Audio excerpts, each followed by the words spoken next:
At WrestleMania, the fate of the WWE was in the hands of one man. A man who had been the #1 draft pick earlier that year. A man who was attacked by a mutiny, but survived. A man whose partner and greatest asset turned on him and left him for dead. A man who took a final stand against that rebellion and came out victorious. And on top of that, he got revenge on everyone who turned on him. After winning at WrestleMania, fans and superstars were concerned about the fate of the company. They wondered, where would the WWE go from here? Now, most people thought Shawn Sanders should be leading the charge and direction for the company. However, Triple H was still the operating CEO, and Triple H wasn't ready to give Sanders the keys to the car just yet. He expressed to Sanders that the WWE would like to make him the face of the company. He accomplished a lot in just 1 year. The only problem is, besides the NXT tag titles, Sanders has never won a championship. And even though there may be some people that respect him in the locker room, no one will really recognize him until he wins the real gold. In order to be the face of the company, you have to do just that. It was later announced that the WWE would continue with its 3 main platforms: Monday Night Raw, Friday Night SmackDown, and somehow NXT. The company also announced that the superstars involved with the NXT mutiny will have their jobs reinstated with no consequences, but severely monitored. Among these members that were reinstated included CM Punk and Kato Lee. After hearing the new company news, Shawn Sanders grew furious with Triple H. He felt that the Rebels were traitors and needed to earn their spot in the company back. Triple H would then promise that none of the Rebels would be involved in the main card and would have to work their way up from the bottom. But even after hearing it from the head of the snake, Sanders still didn't trust Triple H after everything that has happened over the past year. And he would then disappear from the company. It had been an entire year since Sanders made an appearance in the WWE. It got to the point where the crowd would chant "We want Sanders" at almost every company event. Without Sanders' presence, the company had began to struggle for the first time since the Tribal Chief Roman Reigns and the Bloodline story saved the company. Ratings were beginning to decline, and the fans seemed very frustrated with the company. That was until the next Friday Night SmackDown after WrestleMania. The show would kick off with the American Nightmare, Cody Rhodes. After losing his WWE Championship to John Cena at WrestleMania, he was looking to show the WWE Universe that he was still a top contender for the title and he deserved a rematch. So he was coming out on Friday Night SmackDown to issue an open challenge to anybody in the back of the locker room who wanted to go against the American Nightmare. Now, there were rumors that Shawn Sanders would appear at WrestleMania, but ultimately he didn't. This left most WWE fans hopeless, but they were excited to see who would pop out for Cody Rhodes' open challenge. He grabbed the mic, addressed the crowd, and he said he planned to absolutely dominate whoever wanted to take on the challenge of facing him. And for a moment, it was silence in the arena. And then, the most shocking thing ever happened. Shawn Sanders' music hit, and the arena erupted. It had been the loudest pop most had heard in a long time. Most people thought it was a joke, but pretty soon, Shawn Sanders walked through the smoke, and then everybody realized it was real. You could barely hear his music because the fans were so loud. It felt like somebody returning at the Royal Rumble or another major pay-per-view event, but it was just another Friday Night SmackDown. The most unexpected thing out of all unexpected things. The man who a lot of people had been waiting for a little over a year had finally come back, and he was ready to take on the challenge of the American Nightmare, Cody Rhodes. Now, you gotta look at it from this standpoint. A year off, this is his first match, and he's taking on a top competitor. So if he was able to get the win over Cody Rhodes tonight, it would show that he was deserving to be in the face of the company, and he was coming back for a vengeance and chasing that title. Early on, Cody Rhodes was showing him, you gotta knock off some of that ring rust. But once Shawn Sanders did, it got dark for the American Nightmare. Now, as we've mentioned previously, a lot of people might not respect Shawn Sanders. Maybe because he came up so fast in a short amount of time, but who knows?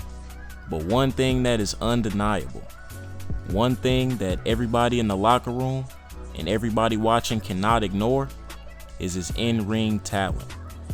In such a short amount of time, he's arguably the best in-ring competitor. And man, this matchup for Cody Rhodes definitely backfired. It seemed like Cody could not get any type of offense after the first opening bell, and Sanders began to take over quickly, hitting his signature, hitting his finisher, but the American Nightmare would kick out at 2. Before the match was even over, Friday Night SmackDown was trending #1 on X, Instagram, really every social media platform you could think of. Everybody was hype, exhilarated for the return of Shawn Sanders. And after getting hit with a crossroads, he kicked out at 1. At 1. That's just showing this man is different.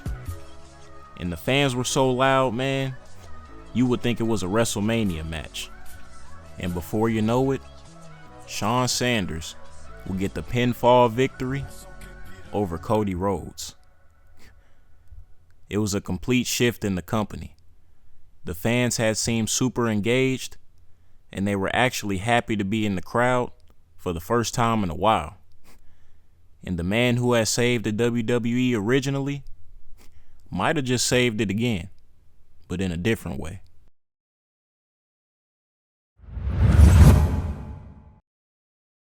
Pretty soon, it was time for Backlash, the first pay-per-view event since WrestleMania. And this year, Backlash will be in the home of Randy Orton, St. Louis, Missouri. And not only was Randy Orton gonna be there, he had a title match, and it was against no other than John Cena, a man who had just took the title from Cody Rhodes and was looking to take the WWE Championship away from the company forever. But Randy Orton promised the fans and John Cena that after this match, he would finally send Cena into retirement. The magnitude of this matchup was crazy. The many rivalries and matches these two have had throughout their careers were nothing less than legendary. And this matchup is not only important because of these two, but this will completely change the fate of the company. If John Cena wins, the title is most likely leaving, and the company will be at a standstill. If Orton wins, the WWE Championship will live on. And early, it was John Cena with the offense. But quickly, the Apex Predator, the Viper, the Legend Killer began to pop out. Now, before we get too deep into this match, it's also good to understand whoever wins this match is who Shawn Sanders will be chasing. He came back for a reason, and Triple H said if he wants to be the face, he has to win that title. And we don't know if that offer is still on the table, but Sanders definitely wanted to come in and prove himself to everybody in the locker room, in the entire world. Now, saying that this match was good, great, was an understatement. These two were putting on a high-level match, a historic match at this point in their careers. You gotta tip your cap to the WWE legends. Everything about this match lived up to the hype. John Cena was his vintage self, and Randy Orton was his vintage self. Kept the crowd on their feet the whole time. And after 2 pinfalls, he would hit Cena with an RKO, but somehow, John Cena would kick out of it. Both superstars had performed their finishing move, and it didn't work. So they went to trading blows, back and forth, tit for tat. And as the match went on, it got more and more aggressive. Randy Orton started to come alive. You could tell there was a beef here. Orton wanted to make this personal. He was trying to injure John Cena. He was trying to retire him and show the world he was indeed a legend killer. 1, 2, 3. And just like that, we had a brand new WWE champion. For the 15th time in his career, Randy Orton was once again on top, which left fans wondering, would John Cena ever show up again? Or was this actually it? But I'm pretty sure most of the focus was on the Viper Randy Orton, winning the title once again in his hometown. And I know that had to be a great feeling. And it's crazy to say that this was only the opening match and not the matchup of the night. There was plenty more in store. Now the next matchup will be a big time deal. And of course, it featured the boy, Shawn Sanders. And as soon as his music hit, man, he turned the entire arena up. Just like Randy Orton, he was in his hometown of St. Louis, Missouri. And this match would be a big deal.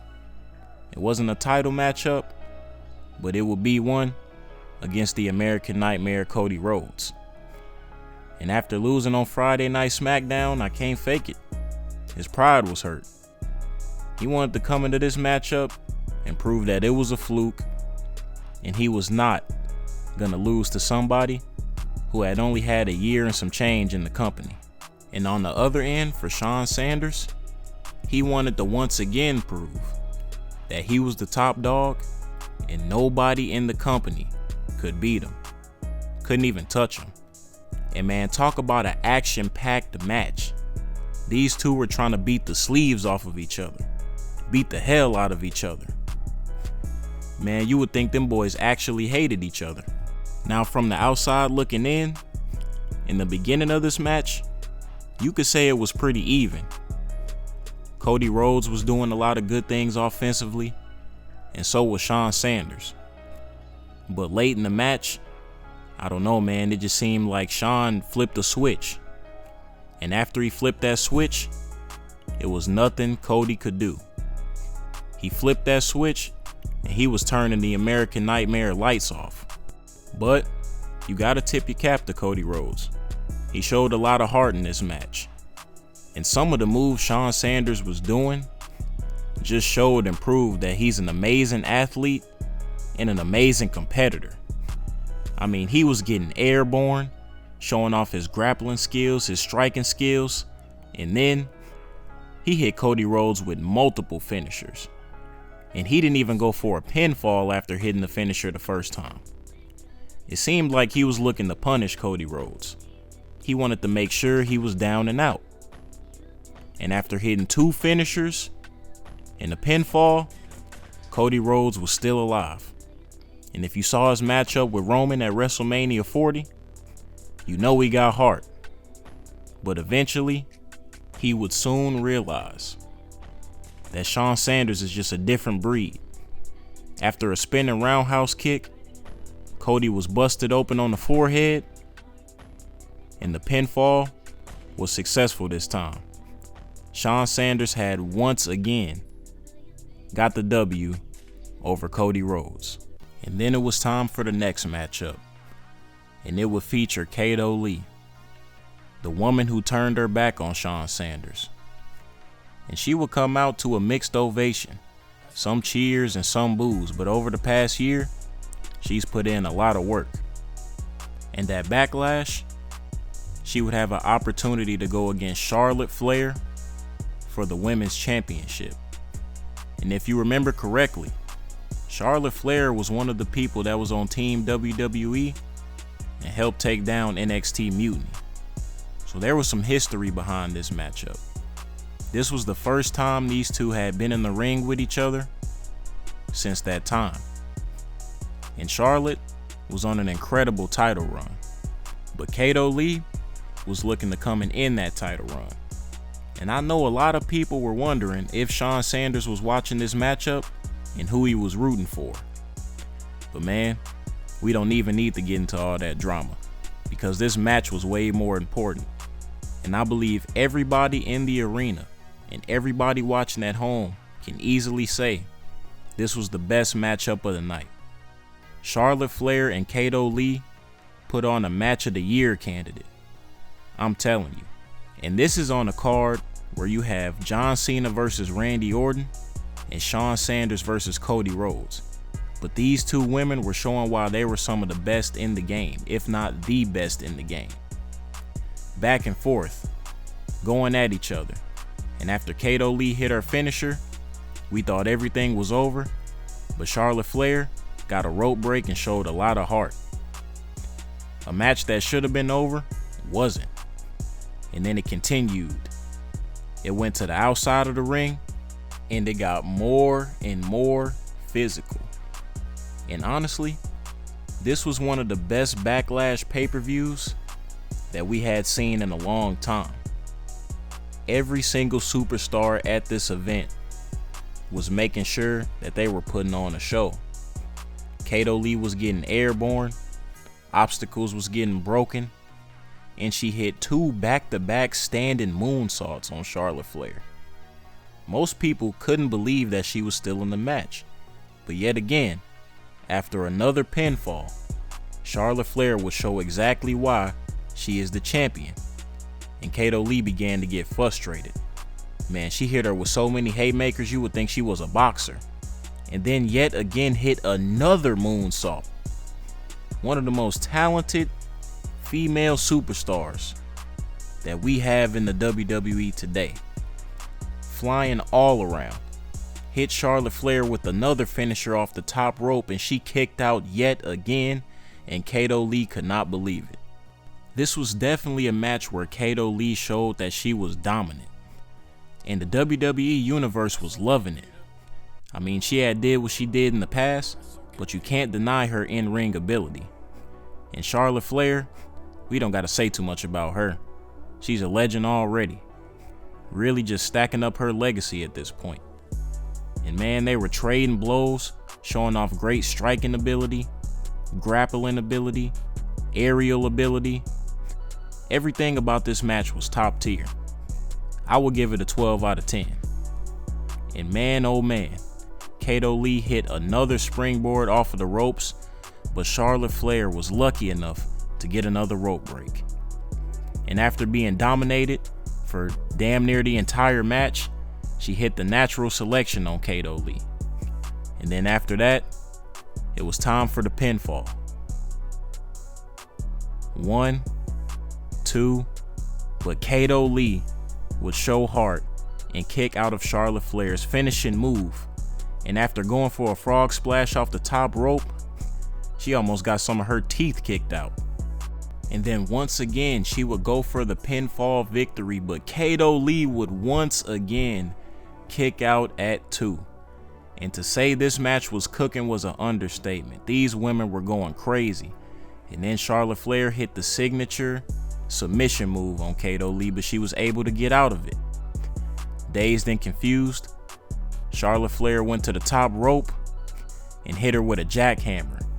And that would be the finishing move that will put Kato Lee away and give Charlotte Flair the victory.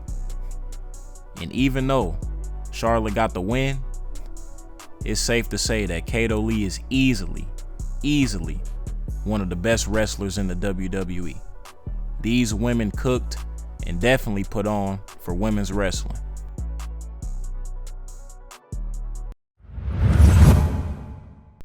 A few weeks later, it was time for Friday Night SmackDown. And man, oh man, we had a monumental #1 contenders match. It would be Shawn the Savage Sanders versus the OTC, the Tribal Chief, Roman Reigns. These were the two top dogs on SmackDown. Both of these two, 99 overall, God tier, whatever you want to call it. Since coming back, Sanders had gained a ton of momentum, but Triple H still wanted to see how he would do against the Tribal Chief. And early on, he was getting his ass beat, I'm not gonna lie to you. But if you know Shawn Sanders, it comes a point into the match where he just flips that switch and starts to go crazy. He began to reverse everything the Tribal Chief was doing and became dominant. Now listen, he had won the fans over already with his return. He had showed that he could still perform in the ring, and not only perform, he could beat the best of the best. So a win over the Tribal Chief tonight would not only prove that Shawn Sanders is who he says he is, he's definitely worthy of going against Randy Orton and competing for that title. But this match lived up to the hype. It was crazy that the WWE was giving us these monumental matchups on smaller events. The Tribal Chief versus Shawn Sanders, that is a top pay-per-view type of match. I'm talking SummerSlam, Royal Rumble, or maybe even WrestleMania. But the people got to witness it on Friday night, and they were putting on a show. Shawn Sanders, man, he was dominant. Hit the Tribal Chief with his signature, and then he charged up for that finishing move. Dazed and confused, the Tribal Chief didn't stand a chance. And after Shawn Sanders went for the pinfall, the Tribal Chief would kick out. And Sanders had to realize, this ain't no game. This Roman Reigns. It's gonna take more than one finisher. Just don't get hit with that Superman punch or that spear, and you should be good. But after a nasty cold breaker, he went for the pinfall once again, and this time he would end up getting the victory. But then the American Nightmare Cody Rhodes would ambush him from behind, and fans quickly knew. After taking 2 L's to Sanders, Cody Rhodes was not happy, and this was personal. This was beef. He tried to lock that man in a steel cage, but it quickly turned on Cody. Shawn Sanders reversed it, and it was on. Cody Rhodes was getting drugged across that ring and slammed into the steel cage, and he quickly regretted coming out there and attacking the Savage, Shawn Sanders. And this would take us into the next week on Friday Night SmackDown. At this point, Cody Rhodes was getting beat left and right, and he needed to get his momentum back. Now the fans were still with him, but he needed to get a win. So he had a matchup against some fairly less competition. All he needed was a tad bit momentum heading into the next pay-per-view event. And this would be a matchup that he basically dominated. I mean, it wasn't super hype, but it was a good performance by both superstars.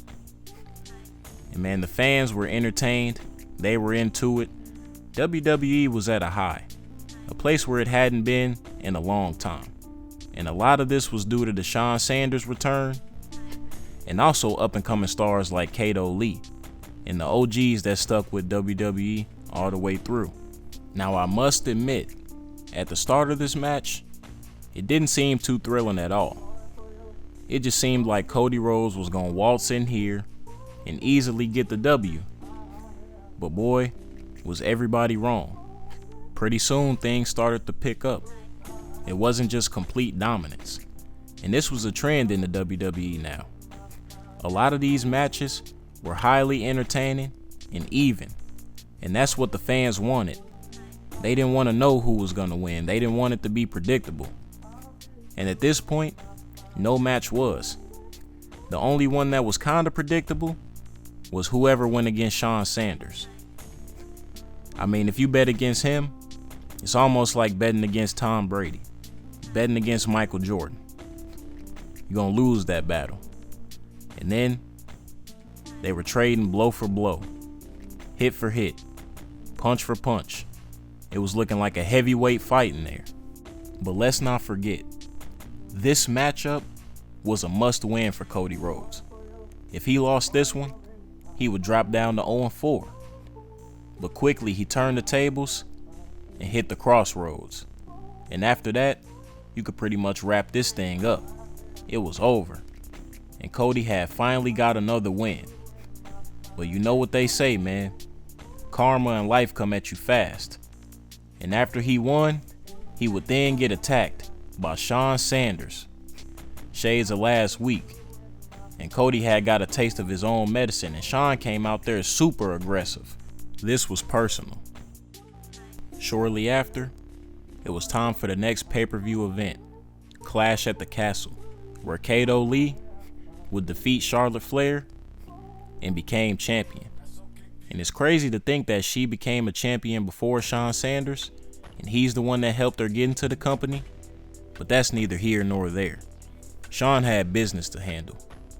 After multiple attacks from Cody Rhodes, a bunch of back and forth arguments and confrontations, it was time for the rivalry to end here, at Clash at the Castle. Cody Rhodes had made it clear he didn't like Sanders. He had attacked him, and he didn't even want him in the company, to be honest.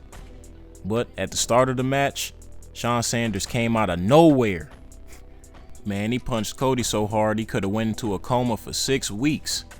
And after that, it was pure aggression from the both of these superstars. Both of them was trying to end each other's careers. I already told y'all this was super personal. And this match exceeded the hype. I don't even want to say it lived up to it. Everything Cody Rhodes would hit Sanders with, it seemed like it didn't faze him. He was on a mission tonight.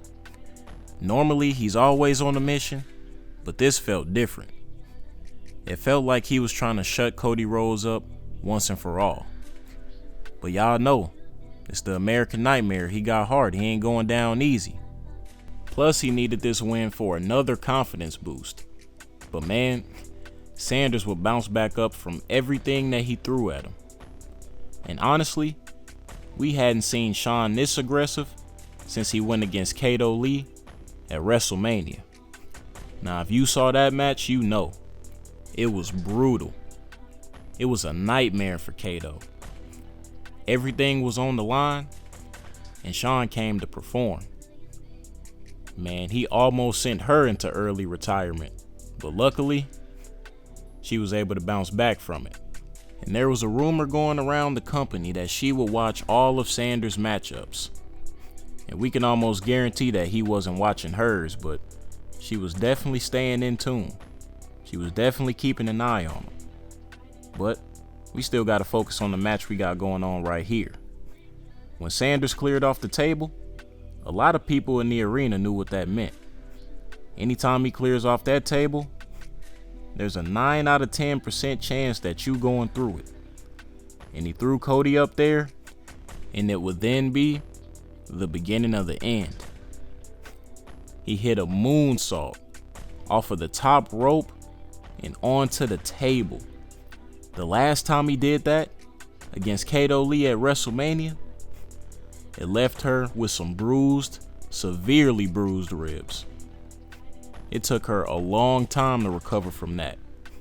And Cody honestly took it like a champ.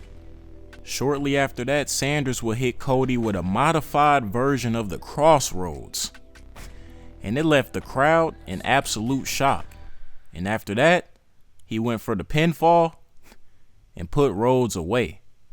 And that was it. The rivalry was done. Sanders had overcame Cody Rhodes. Now he could go back to focusing on the number one thing, the number one goal, which was getting that championship and showing everybody, not only is he the real deal, this is his company. 3 weeks later, we back on Friday Night SmackDown, and SummerSlam is on the horizon. Now Sanders had won the number one contenders match, and Randy Orton was still dominant as champion. But Triple H was not ready to give Sanders the title shot yet.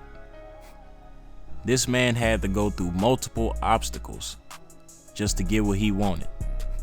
But he was okay with that. He was okay with proving everybody wrong. He was okay with showing why he's the best in the business. And on this night of SmackDown, he had to go against Orton in a non-title match just to prove he was worthy enough to get the title match. And Randy Orton was a veteran.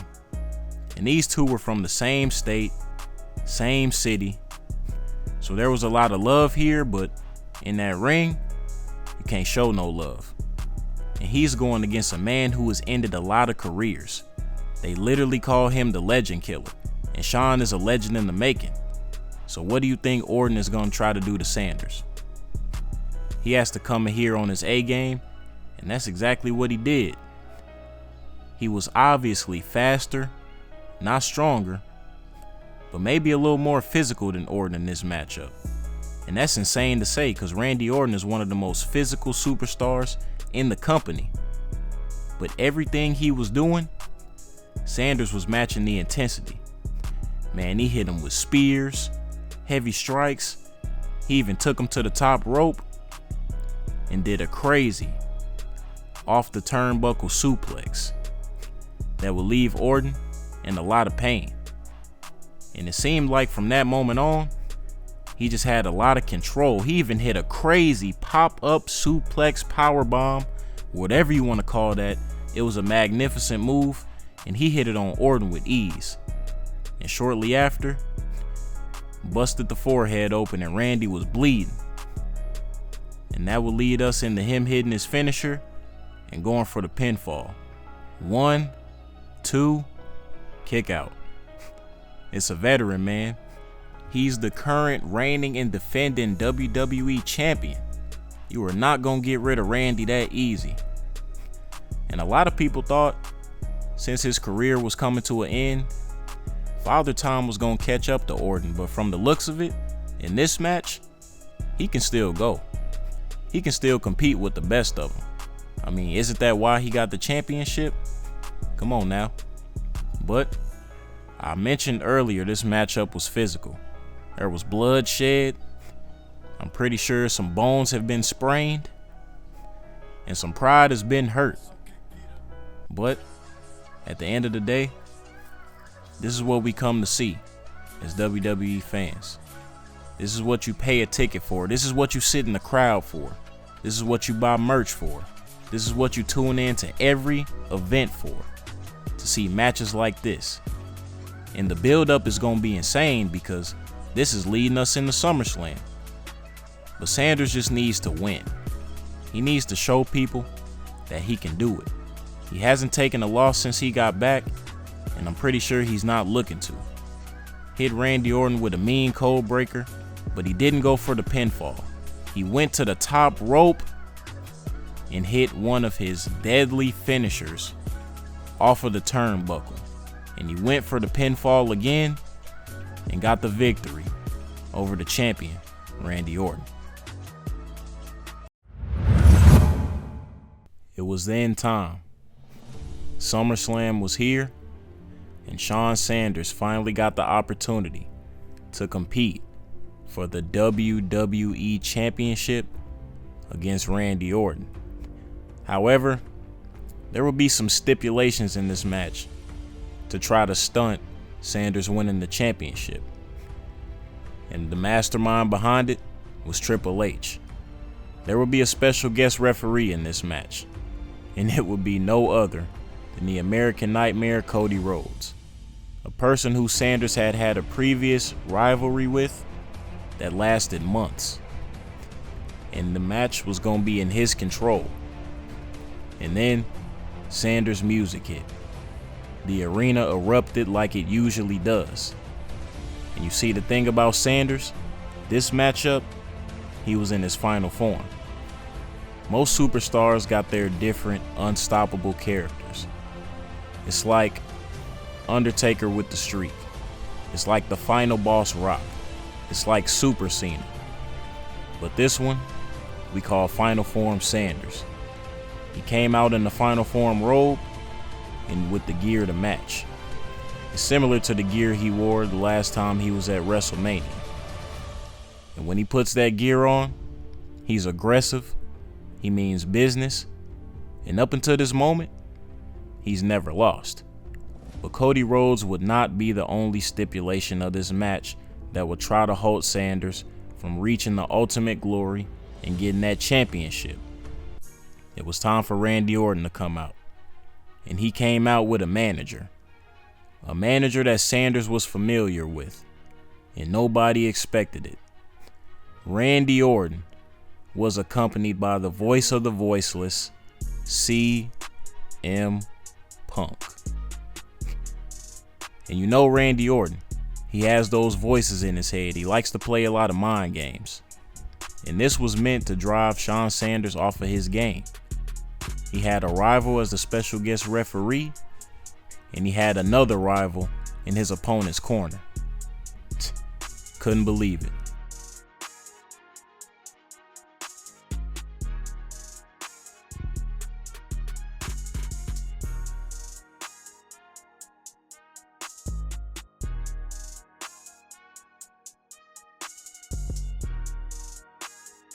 It was game time. It's been a long time coming for Mr. Sanders.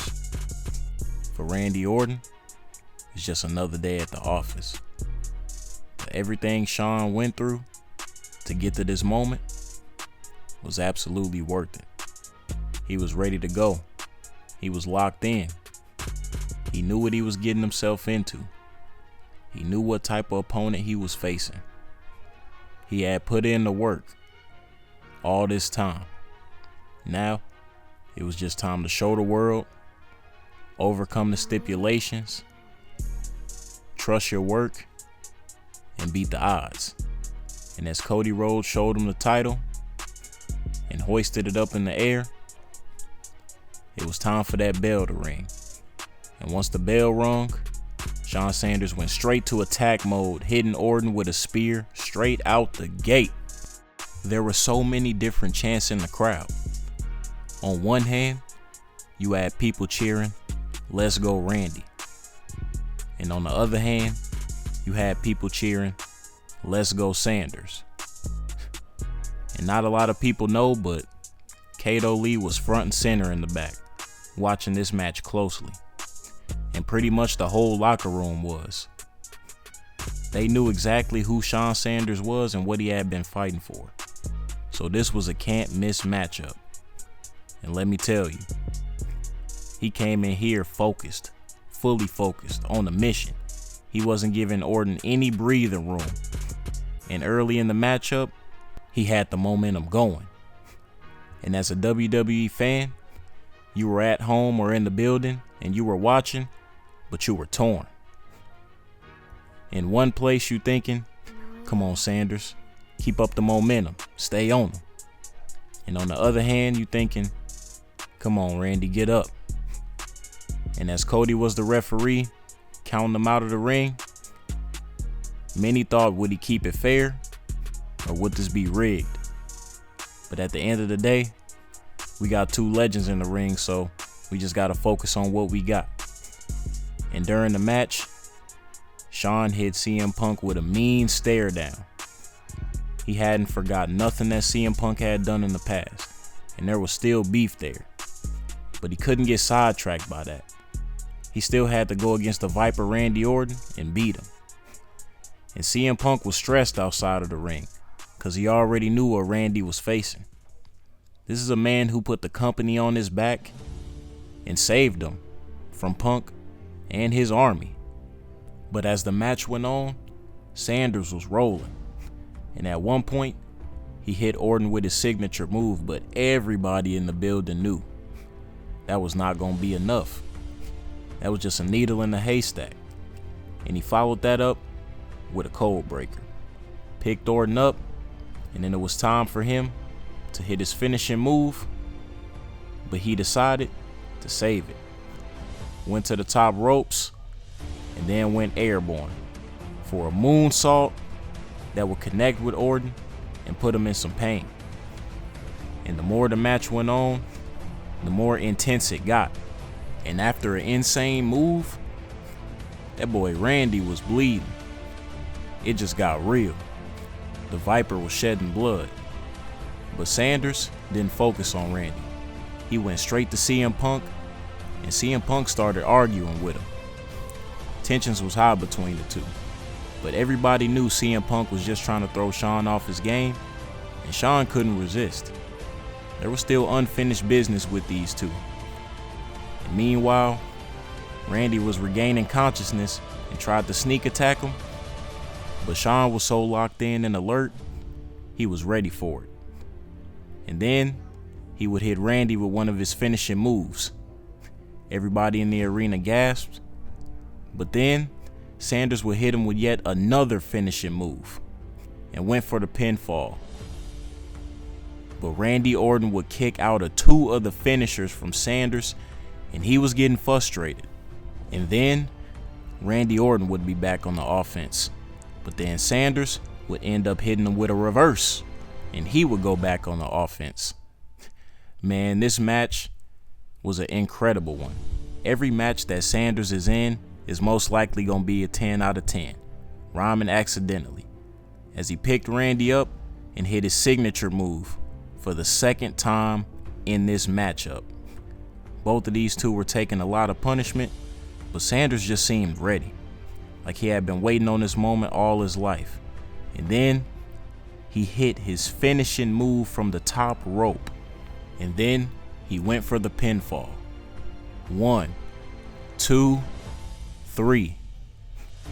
Finally, the number one pick in the draft, the man who saved the company, WWE, was finally champion as he snatched the belt from Cody Rhodes, went to the top rope, and shared a moment with the crowd. He had overcame all the odds, and he was on top of the game.